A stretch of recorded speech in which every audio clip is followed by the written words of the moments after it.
Olá pessoal, aqui é o Eduardo, seja bem-vindo ao canal. Estamos analisando o Código de Defesa do Consumidor, agora no artigo 52. Passamos a leitura do artigo e em seguida os comentários.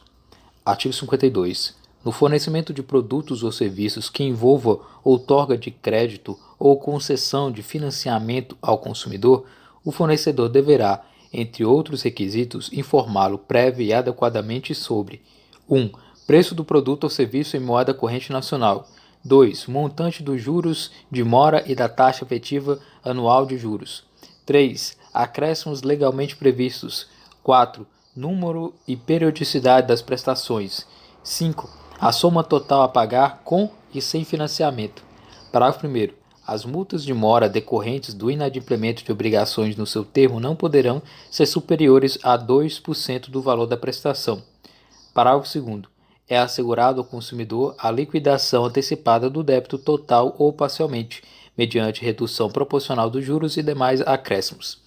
Então, o artigo 52 está inserido dentro da parte que trata da proteção contratual. Então, aqui temos as cláusulas que o próprio Código de Defesa do Consumidor irá dispor, irá dizer que são abusivas ou não. E agora temos o artigo 52 estabelecendo aqui normas e requisitos, né, sobre informação em se tratando aí de fornecimento de produtos ou serviços que envolvam outorga de crédito ou concessão de financiamento ao consumidor.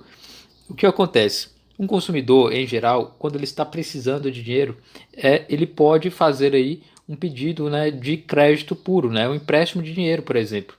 Ou então ele pode fazer um pedido de financiamento para aquisição de um bem, por exemplo, aquisição de um carro, de um imóvel.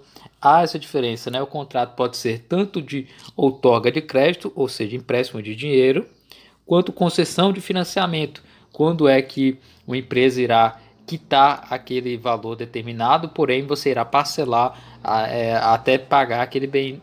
Isso ocorre muito, por exemplo, na aquisição de imóveis e na aquisição de carro, por exemplo. Então, essas duas formas de conseguir aí realizar um contrato com o fornecedor e se tratando de questões financeiras, questões de crédito, de dinheiro do consumidor em relação ao fornecedor.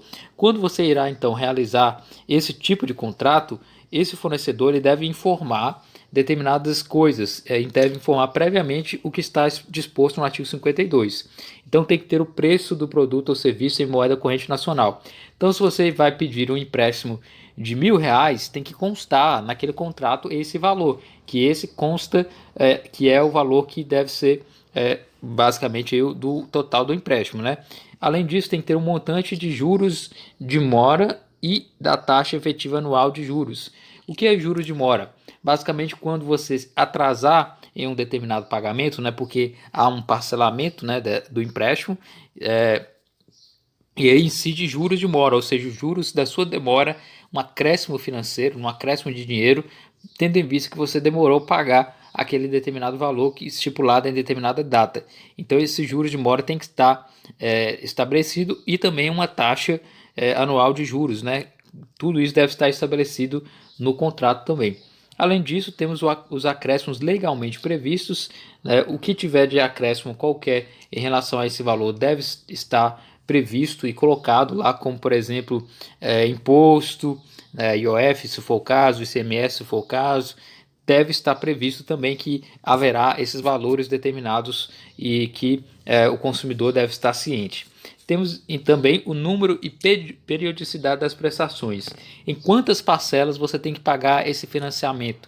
Em quantas parcelas você tem que pagar esse empréstimo? E aí deve ter todas as parcelas discriminadas, bem como o valor de cada mês, etc. E ainda, por último, a soma total a pagar, com e sem financiamento.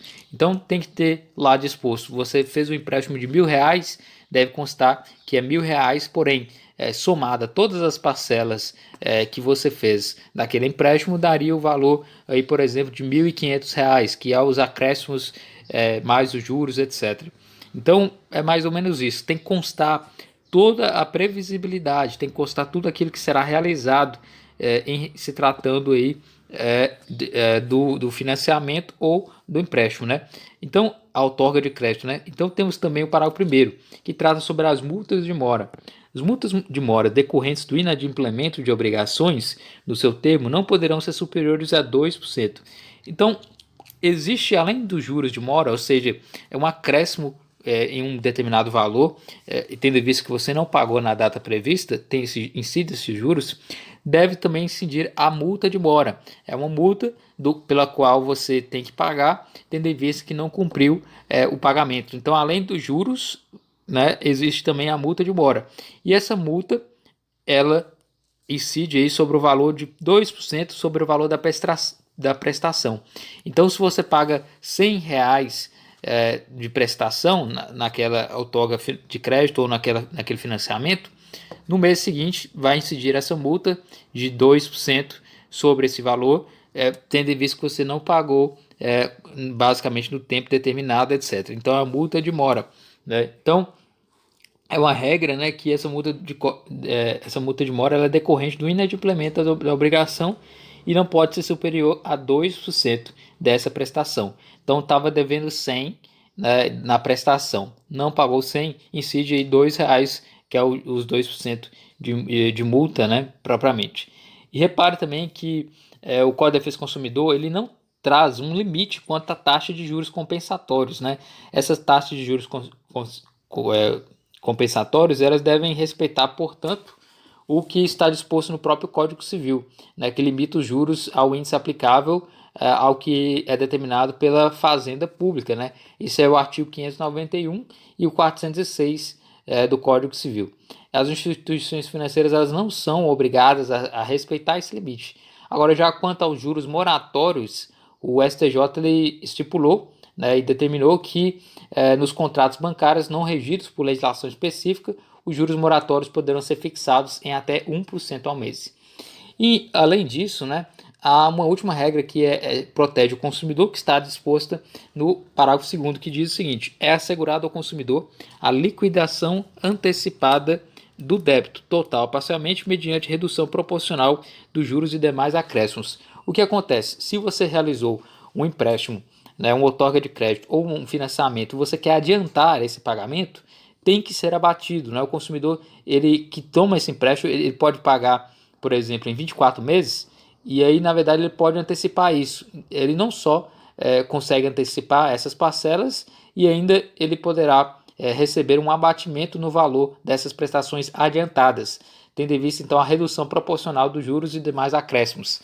Então, se você tinha que pagar, por exemplo, 150 na parcela, né, e depois você quer adiantar esse pagamento, você tem o direito de ter uma redução aí, sobre esse adiantamento. Né? Assegurado isso ao consumidor a liquidação antecipada do débito total ou parcialmente mediante redução proporcional dos juros e demais acréscimos. Então, é uma redução tendo em vista que aquele consumidor ele quer adiantar o pagamento, né? Ele quer antecipar esse pagamento, há essa possibilidade aí de redução do valor proporcionalmente, né, em se tratando aí da redução dos juros e demais acréscimos. Então, temos aí que a liquidação antecipada, ou seja, o pagamento antecipado é que dá esse direito. Então esse é o artigo 52, estabelecendo regras aí em se tratando de contratos de consumo de outorga de crédito, de concessão financeira, que devem ser claros, devem ter todas as informações quanto a prestações, forma de pagamento, número de prestações, né, acréscimos legais, juros, né, o total a pagar, etc. E essas multas de mora tem que ser até o valor de 2%, e em se tratando de adiantamento, né, daquele débito, né, o valor ele pode sofrer redução proporcional aí dos juros e demais acréscimos. Então esse é o artigo 52 do Código de Defesa do Consumidor.